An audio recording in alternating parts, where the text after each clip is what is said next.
아론의 아들들을 여호와 앞에 나오게 해서 하나님을 섬기게 하는데 그들에게 제사장이 입는 옷을 만들어 입혀 제사장 직분을 수행하게 하라라고 이렇게 말씀하고 있습니다. 제사장 아론이 입는 옷은 예수님 입고 계신 의의 옷, 즉 가죽옷을 말하는 것으로 복음의 말씀을 상징한다라고 이렇게 말씀드렸습니다.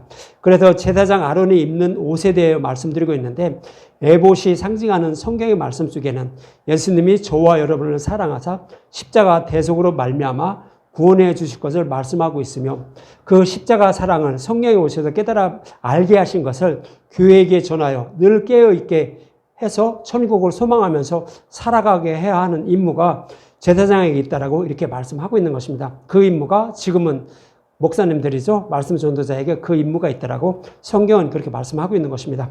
그리고 에봇을 만드는 재료 중에 금실을 제외한 재료로 성막 뜰로 들어가는 문과 즉 휘장이죠. 그리고 뜰에서 성소로 들어가는 문 그것도 휘장이고요. 성소에서 지성소로 들어가는 문을 만들게 되죠. 전부 다 성막에 있는 그 문들은 다 금실을 뺀 나머지 에봇을 짜는 그 재료를 가지고 다 만들어요. 그럼 이 의미를 뭐라고 말씀드렸어요? 약속하신 말씀대로 예수님이 육신의 몸을 입고 오셔서 십자가에서 율법을 복음으로 바꿔주죠. 그 생명나무로 향하는 길을 예수님이 열어주시는 거예요. 즉 율법을 복음으로 바꿔주신 이 복음으로 우리를 구원하실 것을 말씀하고 있는 것이 문으로 만든 그 재료를 통하여 이렇게 말씀을 하고 있었던 거예요. 그래서 이것은 다 누가 그 문을 열어주실 거죠? 예수님이 열어주실 것을 이렇게 표현하고 있었던 거예요. 성막에 들어가는 그 문을 만드는 재료를 통하여 이렇게 말씀하고 있었어요. 그래서 히브리서 기자는요, 이 말씀을 히브리서 10장 19절과 20절에 이렇게 말씀하고 있어요. 그러므로 형제들아 우리가 예수의 피를 힘입어 성소에 들어갈 담력을 얻었나니 그 길은 우리를 위하여 휘장 가운데로 열어놓으신 새로운 살 길이요 휘장은 곧 그의 육체니라 그러는 거예요. 그러니까 다 성막에 있는 문들은 다 뭐로 만들었어요? 예수님을 상징하는 거예요. 예수님이 육신의 몸을 입고 오셔서 십자가를 통하여 이 문을 열어주실 것을 상징하고 있었다라고 이렇게 말씀하는 것이 휘장은 곧 그의 육체라고 말씀하고 있는 거예요. 그래서 예수님이 오셔서 십자가를 통하여 율법을 복음으로 바꿔줬죠. 그래서 하느님 나라로 들어가는 그 문을 열어주신 거예요. 이것을 히브리서 기자는 그 휘장은 곧 그의 육체라고 이렇게 말씀을 하고 있는 거예요. 그러면서 또 이 말씀을요, 요한복음 10장 9절에는 예수님은 또 이렇게 말해요. 내가 문이니 누구든지 나로 말미암아 들어가면 구원을 받고 또는 들어가며 나오며 꼴을 얻으리라 그러는 거예요. 예수님 자신이 누구라고요? 문이라고요. 하나님 나라로 향하는 문. 그래서 예수님이 십자가를 통하여 그 생명나무로 향하는 그 길을 막고 있었는데 그 길을 열어주실 것을 구약에서 창세기 3장에서 이미 말씀하고 있었고요. 그 약속의 말씀을 이루어주시기 위해서 예수님이 오셨다는 거예요. 그래서 그 문을 예수님 십자가를 통하여 열어주심으로 거기를 들어오고 나오면서 그러니까 그러한 예수님에 대해서 알고 깨달아 믿게 되면 어떻게 돼요? 우리는 꼴을 얻게 되는 거죠. 그래서 우리는 구원받게 됨을 말씀하고 있는 거예요. 그래서 예수님이 문이다라고 이렇게 말씀하고 있죠. 그래서 예수님을 통하지 않고서는요, 우리가 하나님 나라에 들어갈 수가 없어요. 꼭 예수님을 통해서만 들어갈 수가 있는 거예요. 그래서 성막에 들어가는 문을 만드는 재료를 통하여 말씀하고 있고 예수님도 자신이 문이다라고 말하는 거예요. 그래서 예수님 문임으로 양들인 우리는 어떻게 돼요? 하나님 우리가 부르면, 우리 목자 되신 예수님 부르면 그 말씀을 듣고 따라가는 거예요. 그 말씀을 듣고 따라감으로 우리는 열린 휘장을 통하여 하나님 나라에 들어갈 수 있는 거예요. 다른 방법은 없다고 성막을 통하여 말씀하고 있었던 거예요. 그래서 예수님은 내가 문이다라고 이렇게 말씀을 하고 있는 것입니다. 이 사실을 잊지 말고 약속의 말씀대로 오신 메시아가 율법을 복음으로 바꾸어 주셔서 구원해 주실 것임을 믿고 말씀 전도자는 천국을 소망하는 교회에게 전해야 한다는 의미로 휘장을 만드는 재료에 금실을 더해서 이렇게 에봇을 짜라라고 말씀하고 있어요. 또 이 금실을 더해서 오늘 가슴에 붙이는 흉패도 그렇게 만들어라라고 이렇게 말씀을 하고 있는 거예요. 그래서 제사장의 임무는 뭐예요? 먼저 자신이 예수님이 십자가에서 벗어주신 의의 옷이죠. 그것을 입어야 되는 거예요. 가죽옷을 입어야 되는 거예요. 그러니까 예수님 십자가를 통해 구원해 주신 그 복음의 말씀을 말씀 전도자가 먼저 깨달아 알아야 된다라고 이렇게 성경을 말씀하고 있는 거예요. 그것도 깨달아 아는 것도 누가 한다? 성령이어서도 알고 깨닫게 한다는 거예요. 그래서 말씀 전도자는 그 깨달은 복음의 말씀만 그냥 전해주는 역할을 하고 있는 것이 바로 말씀 전도자다라고 이렇게 성경을 말씀하고 있는 것입니다. 이러한 의미로 지난주에는 에봇에 대해서 말씀드렸고 오늘은 에봇 위에 붙이는 판결 흉패에 대해서 말씀하고 있는데 오늘 본문 15절에 보면 너는 판결 흉패를 에봇 짜는 방법으로 금실과 청색 자색 홍색 실과 가늘게 꼰 배실로 정겹이 짜서 만들되 그러죠. 판결 흉패를 짜는 것은 판결 흉패는 요 가슴에 이렇게 사각형으로 판을 만들어서 에봇처럼 만들어서 그것을 만들어요. 거기서 12보석 그것을 달아요. 12보석에 어떤 애를 붙이냐면 이스라엘 12지파 아들들의 이름을 쭉 기록을 해요. 이렇게 해서 여기다 붙이라라는 그런 의미로 말하는 거예요. 그래서 이 판결 흉패를 제사장이 입는 그 가슴에 붙이라고 하는 것은 뭐예요? 예수님은 오셔서 우리를 보석처럼 귀하게 여겨주셔서 구원해 주셔서 하나님 나라로 인도해 주실 것임을 이렇게 말씀하고 있는 것이 판결 흉패 그 12아들의 보석에 12아들의 이름을 새겨서 가슴에 붙이고 그리고 제사장 임무를 수행하라라고 이렇게 말씀을 하고 있는 거예요. 그래서 이 12이름을 이렇게 붙이는 것은 예수님이 저와 여러분을 보석처럼 귀하게 여겨주셔서 사랑하심으로 예수님이 저와 여러분들을 팔로 안고 품으로 보호하셔서 하나님 나라까지 인도해 주신다라는 그런 의미를 담고 있는 거예요. 그래서 이 말씀과 동일한 의미로 말씀하고 있는 것이 요한계시록이에요. 요한계시록 21장 19절과 21절에는 이렇게 말씀을 하고 있어요. 요한계시록 21장 19절에 보면 그 성의 성곽의 기초석은 그러니까 성을 둘러싸고 있는 담의 기초석들이죠. 거기는 이런 거로 되어 있다고요. 각색 보석으로 꾸몄는데 첫째 기초석은 벽옥이요, 둘째는 남보석이요, 셋째는 옥수요, 넷째는 녹보석이요, 다섯째는 홍마노요, 여섯째는 홍보석이요, 일곱째는 황옥이요, 여덟째는 녹옥이요, 아홉째는 다망옥이요, 열째는 비치옥이요, 열한째는 청옥이요, 열두째는 자수정이라 그래요. 12가지 그때 당시에 사람들이 귀하게 여겼던 보석들로 이렇게 하나님 나라의 기초석, 담을 이루는 기초석을 이렇게 쌓았다라고 이렇게 말씀을 하고 있죠. 그러면서 21절에 그 12문은 12진주리 그래요. 그 하나님 나라에 들어가는 문도 12가지 진주로 이렇게 만들었다고 하는 거예요. 이 말씀도 동일하게 하나님이 사랑하시는 자신의 백성들을 구원해 주신 모습을 이렇게 그려주고 있는 거예요. 그래서 하나님이 저와 여러분들을 이렇게 사랑하시는데 어떻게 사랑하시냐 하면 우리가 이 땅에 있는 보석들을 귀해서 그 보석들을 사랑하는 것처럼 그렇게 하나님은 우리를 보석처럼 귀하게 여겨주신다는 거예요. 그래서 구원해 주셨음을 이 12가지 보석의 이름을 통하여서 이렇게 말씀하고 있는 거예요. 그래서 하나님이 저와 여러분들을 어떻게 사랑한다?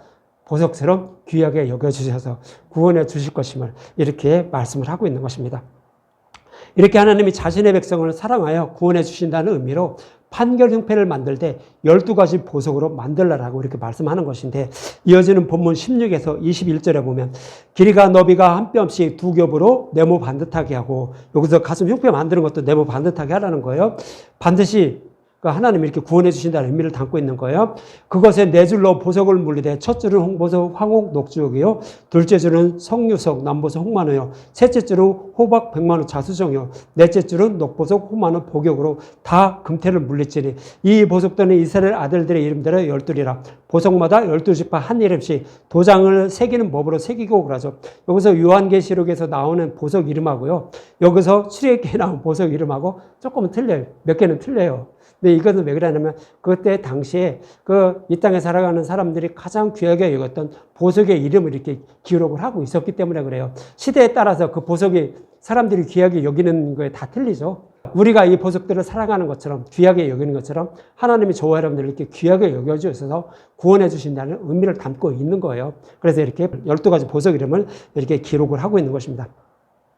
그래서 이러한 십자가의 은혜와 사랑을 알고 그 은혜와 사랑을 전하는 임무가 말씀을 맡은 제사장이며 복음을 전하는 복음 전도자임을 성경은 그렇게 말씀을 하고 있는 것입니다.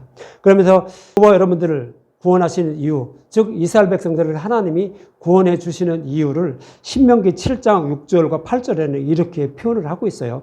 신명기 7장 6절과 8절을 보면 하나님이 이스라엘 백성들을 이런 이유 때문에 구원해 주셨다라고 하는데 6절부터 보면 너는 여호와 하나님 내 하나님의 성민이라 내 하나님 여호와께서 지상 만민 중에서 너를 자기 기업 백성으로 택하셨나니 그러죠. 이 땅에 살아가는 모든 사람들 중에 저와 여러분을 하나님이 택하셨다는 거예요. 택하셔서 구원해 주셨다는 거예요. 근데 왜 구원해 주셨느냐? 실제로 보면 여호와께서 너희를 기뻐하시고 너희를 택하시면 너희가 다른 민족보다 수요가 많기 때문이 아니니라. 너희는 오히려 모든 민족 중에서 가장 적다는 거죠.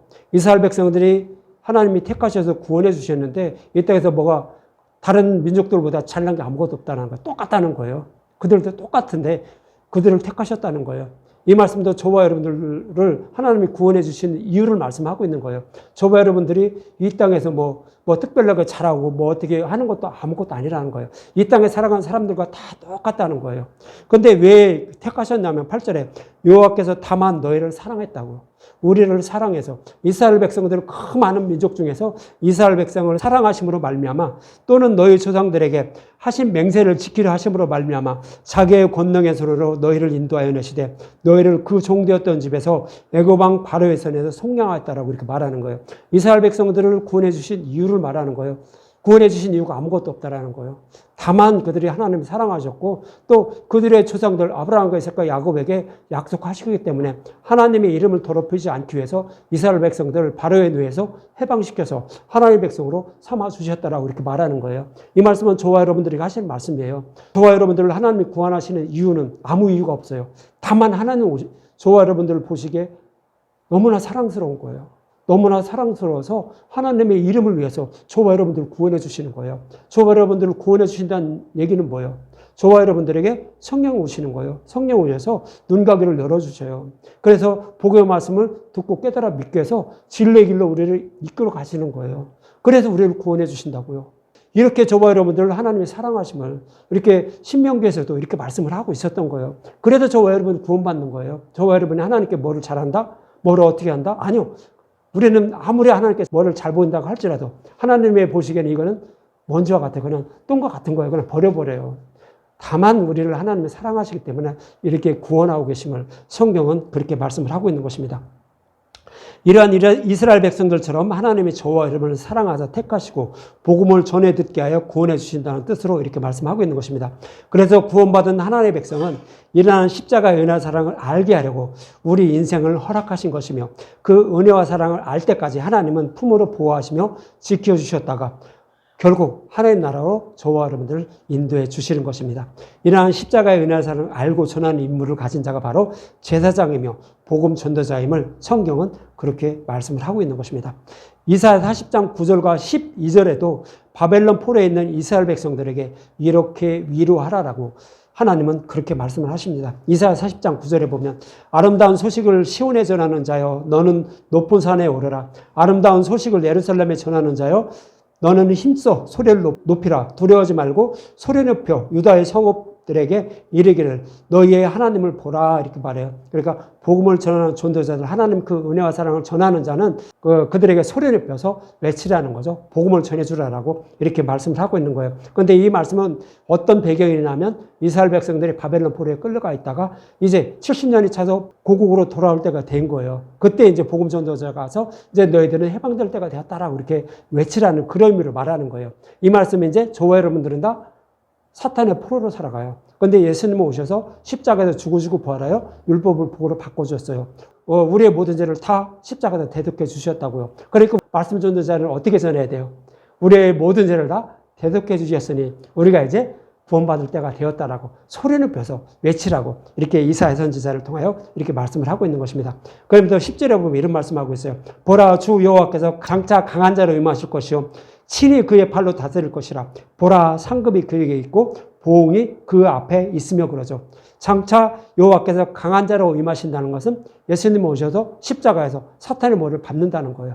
그래서 우리 모든 죄를 다 대속해 주신다라고 이렇게 말씀을 하고 있는 거예요. 그래서 이 십자가 복음으로 우리 하나님의 백성들을 이 땅을 이렇게 다스릴 것임을 이렇게 말씀하고 있는 거예요. 그래서 이 복음을 믿는 자는 상급을 받고 그렇지 않은 자는 심판을 받는다는 거예요. 복음으로 어떤 사람은 믿게 돼서 구원을 받고 어떤 사람은 복음을 믿지 않아서 이렇게 심판을 받게 될 것이라고 이렇게 말씀 주는 자는 외치라 말하는 거예요. 이때 당시에는 예수님 오시기 전이에요. 모형으로 그려주고 있는 거예요. 근데 지금은 예수님이 다 오셨죠. 그래서 다 이루어진 거예요. 그래서 이제 복음을 믿어야 구원받게 되면 복음 전도자는 이렇게 전하라는 것이고 구약에서는 이때 당시에는 이제 장차 이렇게 약속하신 메시아가 오셔서 우리를 구원하실 것이니까 이 약속하신 메시아 오심을 소망하면서 이제 살아야 된다라는 그런 의미로 이렇게 말씀을 하고 있는 것입니다. 그러면서 바벨론 포로에 있는 이스라엘 백성들을 이제 품에 안고 보호하시며 구원해 주실 것임을 이어지는 11절에 이렇게 말씀하고 있어요. 그는 목자같이 양떼를 먹이시며 어린 양을 그 팔로 모아 품에 안으시며 젖먹이는 암털들을 온순히 인도하시리라 그러죠. 바벨론 포로에 끌려갔던 이스라엘 백성들을 이스라엘 땅으로 인도해 주시는데 어떻게 인도하시죠? 그들이 결국 뭐 그냥 무기도 없고 뭐 군사들도 없었어요. 그런데도 그 먼 길을 수천 킬로는 되는데 지금 저기죠. 이란 땅이죠. 이란 서부 쪽이에요. 이스라엘 땅과 가까운 쪽. 거기에 살았었는데 거기가 바벨론이었어요. 근데 거기서부터 걸어서 이렇게 오는데도 대적들이 그들이 아무도 손을 대지 않았던 거예요. 온순히 그냥 돌아올 수가 있었던 거예요. 어떻게 돌아온 거죠, 그럼? 하나님이 품에 안고 보호하시며 돌아오게 한 거예요. 우리의 구원의 모습도 똑같아요. 우리의 구원의 모습도 저와 여러분들이 지금 복음의 말씀을 모르고 저기 한다 할지라도 하나님 반드시 저와 여러분들에게 함께 하시면서 복음의 말씀을 듣게 하셔요. 사탄의 방해에도 불구하고 품으로 보호하시기 때문에 우리는 반드시 진리의 말씀을 듣고 깨달아 믿게 해서 하나님은 우리를 하나님 나라로 안전하게 인도하실 것임을 이 이스라엘 백성들의 모습을 통하여 이렇게 말씀해 주고 있었던 거예요. 그래서 이 모습을 구약에서 잘 설명하고 있었던 것이 야곱이 삼촌 라반의 집에 살다가 자기 양떼를 많이 불려놨죠. 구원받은 하나님의 백성을 상징으로 표현하고 있는 거예요. 하나님의 백성들을 이제 야곱이 품으로 보호하면서 베델까지 인도하시는 모습, 그 모습을 그려주고 있는 것이 바로 하나님이 저와 여러분들을 품으로 보호하시면서 하나님 나라까지 안전하게 인도하시는 모습을 그렇게 그려주고 있었던 거예요. 우리가 어떻게 구원받는지 아시겠어요? 우리가 어떻게 해서 구원받는 거 아니에요. 하나님 저와 여러분들은 너무 아름답게 보이고 너무 사랑스럽게 보인 거예요. 그래서 복의 말씀을 깨달아 믿게 해서 우리를 안전하게 품으로 보호하시면서 하나님 나라까지 인도해서 우리를 구원해 주신다라고 그렇게 성경을 말씀하고 있는 것입니다. 또 이러한 하나님의 사랑을 이사야 49장 13절과 15절은 이렇게 말씀하고 있어요. 이사야 49장 13절과 14절부터 보면 하늘이여 노래하라 땅이여 기뻐하라 산들이여 즐거이 노래하라 여호와께서 그의 백성을 위로하셨음즉 그의 고난당한 자를 긍휼히 여기실 것이라 오직 시온에 이르기를 여호와께서 나를 버리시며 주께서 나를 잊으셨다 하거니와 그러죠. 이 얘기는 뭐냐면 이 말씀도 동일해요. 이스라엘 백성들이 바벨론 포로에 끌려갔는데 그래서 하나님은 우리를 버리셨기 때문에 우리는 이렇게 바벨론 포로에 끌려가서 이것저것 받고 있었다고 이렇게 생각을 했던 거예요. 그러나 하나님은 그렇지 않다는 거예요. 하나님은 그 이스라엘 백성들을 버리지 않았다는 거예요. 그래서 반드시 이스라엘 백성들을 구원해 주신다라고 이어지는 15절에 이렇게 말씀을 하고 있는 거예요. 이사야 49장 15절. 여인 어찌 그 젖먹는 자식을 잊겠으며 자기 태에서 난 아들을 긍휼히 여기지 않겠느냐. 그들은 혹시 잊을지라도 나는 너를 잊지 않는다고요. 바벨론 포로에 끌려간 이스라엘 백성들을 하나님이 그들을 버린 게 아니에요. 잠깐 징계를 준 거예요. 다른 복음으로 하나는 섬기기 때문에 잠깐 징계를 준 다음에 약속의 말씀대로 그들을 다시 품으로 보호하면서 약속의 땅은 이스라엘 땅으로 돌아오게 하기 위해서 그렇게 하신 거예요. 그런데 그때 당시 이스라엘 백성들은 하나님이 버리셨기 때문에 이렇게 우리는 이런 고난을 받고 있었다고 생각했는데 하나님은 그렇지 않다는 거예요. 사람이 자기가 낳은 그 자식들을 불쌍히 여겨서 품으로 보호하시면서 이렇게 자라게 하시는 것처럼 혹 사람들은 그 자기가 낳은 자녀들을 버릴 수가 있다는 거예요. 그러나 하나님은 그렇지 않다는 거예요. 자기가 사랑하는 백성은 절대로 안 버린다는 거예요. 그래서 품으로 보호해서 반드시 하나님 나라로 인도해 주실 것임을 바벨론 포로에 끌려간 이스라엘 백성들을 이스라엘 땅으로 돌아오게 하실 것임을 이사야 49장에서는 또 이렇게 말씀하고 있는 거예요. 그래서 저와 여러분들이 구원받게 되는 거예요. 저와 여러분들이 뭐를 잘해서 구원받는 것이 아니라 하나님이 정말로 사랑해서 절대로 우리를 버리지 않아요. 그래서 하나님의 복음의 말씀을 듣고 깨달아 믿게 해서 반드시 품으로 보호하시면서 하나님 나라까지 안전하게 인도해 주실 것임을 이렇게 성경은 계속해서 말씀하고 있는 거예요. 제가 왜 이런 말씀을 드리냐면 판결 흉패의 모습이 바로 그거예요. 하나님이 저와 여러분들을 이렇게 보석처럼 귀하게 여겨주셔서 사랑하신다는 거예요. 그래서 반드시 구원하여 주실 것임을 제사장 그 에봇 앞에 그 흉패를 붙이는 그런 모습을 통하여 이렇게 말씀하기 때문에 성경에서 하나님이 저와 여러분들을 얼마나 사랑하고 계신지 이 말씀 여러분들에게 드리는 것입니다. 또 이 모습은 마치 애굽에 있는 이스라엘 백성들을 출애굽을 시켜 약속의 땅의 목전까지 인도하시는 모습을 그려주고 있는데 신명기 1장 31절에 보면 이런 말씀하고 있어요. 광야에서도 너희가 당하였거니와 사람이 자기 아들을 안는 것 같이 너희의 하나님 여호와께서 너희가 걸어온 길에서 너희를 안으사 이곳까지 이르게 하셨느니라 하나 그러죠. 이스라엘 백성들을 약속의 땅을 기업으로 주기 위해서 애굽의 노예에서 출애굽시켜서 유월절량의 죽음이죠. 그래서 약속의 땅의 목전까지 이렇게 인도해 주셨음을 이렇게 말씀하고 있는 거예요. 그런데 하나님이 그들을 품으로 보호하시면서 안아서 이렇게 여기까지 이렇게 인도해 주셨다라고 이렇게 말씀을 하고 있는 것입니다. 또 이 말씀을요. 신약에서 골로새서 1장 12절과 14절에는 이렇게 표현을 해주고 있어요. 골로새서 1장 12절에서 14절 우리로 하여금 빛 가운데서 성도의 기업의 부분을 얻기에 합당하게 하신 아버지께 감사하게 하시기를 원하노라. 그가 우리를 흑암의 권세에서 건져내사 그의 사랑의 아들의 나라로 옮기셨으니 그 아들 안에서 우리가 속량 곧 죄사함을 얻었도다 그러죠. 흑암의 권세에서 건져냈다는 것은 우리는 모든 인류는요. 아담과 하와의 후손인 모든 인류는 사탄의 노예로 살아가고 있어요. 우리는 종으로 살아가고 있어요. 또 어떤 성경에는 우리 모든 인류는 이렇게 자유스럽게 살아가지만 감옥에 갇혀 있다고 해요. 사형 선고를 언도받고 사형 집행 날짜만 기다리며 감옥에서 살아가고 있다고 말해요. 그래서 이 모습을 또 골로새서에는 흑암의 권세라고 그래요. 흑암의 권세라는 것은 우리는 우리가 범한 죄 때문에 이렇게 살다가 결국 지옥불에 던져질 것임을 이렇게 말씀하고 있는 거예요. 그것이 흑암의 권세예요. 그런데 거기서 우리를 건져냈다는 거예요. 어떻게 건져냈죠? 십자가를 통하여. 우리가 지은 모든 죄를 예수님이 십자가를 통해 다 대속해 주셨어요.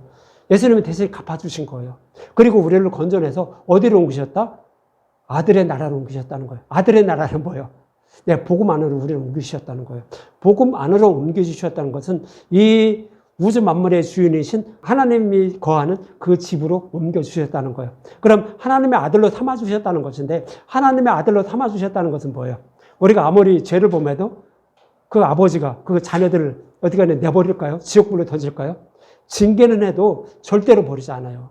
그렇게 해서 우리를 구원해 주신다고요. 그래서 골로새서에서는 이렇게 흑암의 권세에서 아들의 나라로 이렇게 옮겨주셨다라고 이렇게 말씀을 하고 있는 거예요. 그래서 우리는 어떻게 됐다? 곧 죄사함을 받아서 속량을 얻었다라고. 그래서 우리는 죄가 하나도 없는 자가 되었다라고 이렇게 말씀을 하고 있는 것입니다. 이러한 십자가의 은혜와 사랑을 알고 그 은혜와 사랑을 전하는 인물을 가진 자가 바로 제사장이며 말씀 전도자임을 판결 흉패를 만드는 모습을 통하여 오늘 그렇게 말씀을 하고 있는 것입니다. 이러한 십자가의 은혜와 사랑을 담고 있는 판결 흉패를 만들어 가슴에 붙이라라고 오늘 본 28절과 29절에 이렇게 말씀하고 있어요. 청색끈으로 흉패 곧 고리와 에봇고리에 꿰어 흉패로 정교하게 짠 에봇띠 위에 붙여 떨어지지 않게 하라. 아론이 성소에 들어갈 때는 이스라엘 아들들의 이름을 기록한 이 판결 흉패를 가슴에 붙여 여호와 앞에 영원한 기름으로 삼을 것이니라 그러죠. 이 판결 흉패 에봇은요 대제사장만 입어요. 그 성소에서 일하는 사람 중에 제사장도 있지만 대제사장 아론이 있어요. 아론이 입는 옷에만 판결 흉패 이스라엘 백성의 이름이 새겨진 율도 보석을 꼭 가슴에 붙이고 그 일을 수행하라라고 하는 거예요. 이 말씀은 어떤 의미를 담고 있냐면 예수님이 저와 여러분들을 사랑하사 복음으로 구원해 주시는데 품에 안고 팔로 안아서 품으로 보호하시면서 하나님 나라까지 안전하게 인도해 주실 것임을 이렇게 모형으로 그려주고 있는 거예요. 그래서 하나님은 저와 여러분들 이렇게 사랑하심을 판결 형패를 통하여서 이렇게 말씀을 하고 있는 것입니다. 이러한 아론의 모습을 히브리서 9장 11절과 12절에는 이렇게 표현하고 있었죠. 히브리서 9장 11절과 12절. 그리스도께서는 장래 좋은 일의 대제사장으로서 손으로 짓지 아니한 것 곧 이 창조에 속하지 아니한 더 크고 온전한 장막으로 말미암아 염소와 송아지의 피로 하지 않고 오직 자기의 피로 영원한 속죄를 이루사 단번에 성소에 들어가셨느니라 그러죠. 땅의 제사장인 아론의 후손들은 항상 그 소와 염소의 피를 가지고 그 백성들의 죄를 사해 줬어요. 이것은 모형이라고 히브리서에서 그렇게 말씀하고 있었죠. 그렇게 했음에도 불구하고 이스라엘 백성들은 온전한 죄를 사함받지 못했어요. 그렇지만 사함받은 것으로 여겨 주셨을 뿐이었어요. 그렇지만 이런 그 구약의 대제사장의 모습처럼 예수님 오셔서 이제 우리의 모든 죄를 단번에 대속해 주시고 부활 성천하셨다라고 히브리서는 그렇게 말씀하고 있는 거예요. 그러므로 말미암아 우리는 어떻게 된 거죠? 우리는 다 우리의 모든 죄는 십자가에서 다 대속해 주셨으니까 우리가 아무리 죄를 범해도 우리는 구원받음을 죄가 없는 자라 여겨주셔서 구원받게 됨을 이렇게 말씀을 하고 있는 거예요. 이러한 대제사장이 누구다? 우리의 대제사장인 예수님이었다는 거예요. 그래서 우리는 항상 그에게 감사하며 그분이 어떤 분인지 더 알기 위해서 힘쓰고 애써야 된다라고 성경은 그렇게 말씀을 하고 있는 거예요. 그렇게 하기 위해서는 어떻게 하죠? 말씀 전도자는 그 십자가의 은혜 사랑을 먼저 알고 복음을 알고 깨달아서 깨달은 복음을 그 백성들에게 그 교회들에게 이렇게 전해야 되는 임무가 있음을 이렇게 성경은 그렇게 말씀을 하고 있는 것입니다. 이러한 의미로 오늘 본문 30절에는 이런 말씀을 하고 있어요. 오늘 본문 30절. 너는 우림과 둠밈으로 판결 흉패 안에 넣어 아론이 여호와 앞에 들어갈 때 그의 가슴에 붙이게 하라. 아론은 여호와 앞에서 이스라엘 자손의 흉패를 항상 그의 가슴에 붙일지니라 그러죠. 제사장이 그 에봇을 입고요. 판결 흉패 그것을 요만하게 사각으로 짠 것을 어깨, 그 다음에 요 띠에 이렇게 저기를 한 거예요. 부착을 한 거예요. 그러면 손을 여기다 그 사이에 넣으면, 에봇과 판결 흉패 사이에 넣으면 저기 주머니 같은 게 생기겠죠? 여기에다 우림과 둠빔을 넣으라는 거예요. 우림과 둠빔을 넣어서 넣다, 뺐다 하라고 이렇게 말을 하는 거예요. 근데 여기서 우림은요, 빛들이라는 뜻을 가지고 있어. 빛은 뭐예요? 빛이신 예수님을 말해요. 근데 여기서 빛들이라고 말해요. 빛들은 뭐예요? 우림은 빛들이라는, 빛이라는 단수가 아니에요. 복수예요. 빛들. 그러면은 그 빛이신 예수님을 그 믿는 자들, 하나님의 백성을 상징으로 표현하고 있는 거예요. 그리고 둠밈은 무슨 뜻이에요? 둠밈. 둠밈은 완전하다라는 뜻을 가지고 있어. 예수님이 십자가 대속으로 말미암아 하나님의 백성들은 완전하게 됐다는 거예요. 근데 어떻게 완전하게 되죠? 예수님 십자가에서 죽으시고 부활하신 복음을 백성들에게 전해줘야 되겠죠. 그 임무를 가진 자가 누구예요? 대제사장인 거예요. 그래서 대제사장 아론은, 그 아론의 후손들은 오직 복음의 말씀만 백성들에게 전해야 되는 거예요. 그래야 하나님의 백성들이 완전한 속죄함을 받아서 완전하게 되는 거예요. 하나님의 백성이 된다고요. 그거 잊지 말라는 거예요. 그래서 구약의 제사장들은 그것을 넣다 뺐다 하면서 하나님의 뜻이 무엇인지 물었던 거예요. 이렇게 하나님의 백성인 이스라엘 백성들이 완전하게 되는 이 뜻이 무엇인지 하나님께 항상 묻고 또 이렇게 답을 받았던 거예요. 대제사장들은 그런 임무를 했던 거예요. 그래서 다윗도 이렇게 타울에게 쫓길 때 그 에봇 판결 흉패까지 다 들어있는 거예요. 같이 붙어 있는 거예요. 그것이 에봇이에요. 근데 저번에 제가 에봇을 판결 흉패를 말씀 안 드렸죠? 근데 그것까지 다 붙여 있는 거예요. 그래서 에봇을 가지고 와서 하나님의 뜻이 무엇인지 물었던 거예요. 그러니까 진리의 말씀이 무엇인지 물은 거라고요. 그래서 진리의 길로 이제 다윗은 이렇게 나아갔던 거죠. 구약에서는 그렇게 할 수밖에 없어요. 복음을 밝히 드러나지 않았기 때문에. 그렇게 여호와께 우림과 둠빔으로 이렇게 물어야 했는데 신약에서는 예수는 그것을 밝히 드러내줬어요. 이제 이게 하나님의 뜻이 무엇인지 이제 다 드러나 있다고요. 그러니까 이제 우리는 어떻게 해요? 여호와께 묻지 않아도, 물론 이 뜻이 무엇인지 모를 때는 기도를 해야 되겠죠. 그런 거 물어야 되겠죠. 그렇지만 성경의 말씀에 다 드러나 있어요. 이렇게 묻지 않아도 말씀에 기록된 것을 통하여 우리는 하나님의 뜻이 무엇인지 다 알 수가 있는 거예요. 그래서 구약에서는 에봇이 성경의 말씀을 상징으로 표현하고 있지만 신약에서는 이제 성경의 말씀이 에봇을 대체하고 있음을 이렇게 말하는 거예요. 그래서 성경의 말씀을 읽으면서 잘 이해하지 못할 때는 기도를 해야 되겠죠. 저도 일을 하면서 많이 기도를 합니다. 그리고 또 이렇게 말씀을 준비를 하다 보면 평소에는 깨닫지 못했는데 갑자기 그는 나도 모르게 깨달는 경우도 있어요. 그러니까 정말 그렇구나라고 하면서 이렇게 전해드리는 것도 있어요. 그래서 성경의 말씀이 뭐예요? 에봇이에요. 우리가 둠빔 안에 넣은 그것임을 이렇게 성경은 이렇게 말씀을 하고 있는 것입니다. 이처럼 에봇을 가슴부에 부착하는 판결 흉패를 만드는 모습을 통하여 하나님이 저와 여러분을 사랑하사 품으로 보호하시며 안전하게 하나님 나라까지 인도해 주심을 알 수 있는 것입니다.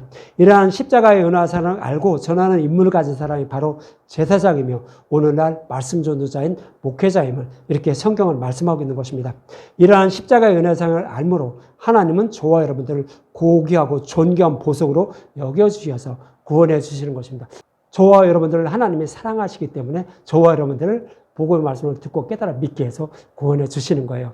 그렇지만 이제 가장 고귀하고 존귀할 때는 어떻게 되죠? 복음의 말씀을 듣고 깨달아 할 때 정말로 내 아들이구나 이렇게 귀하게 여겨주심을 성경은 그렇게 해서 말씀하는 의미로 요 에봇의 판결 흉패 그 보석을 달라라고 이렇게 말씀을 하고 있는 것입니다. 여러분들 이 말씀을 잊지 마시고 늘 십자가의 은혜와 사랑을 알아가는 저와 여러분이 되셨으면 합니다.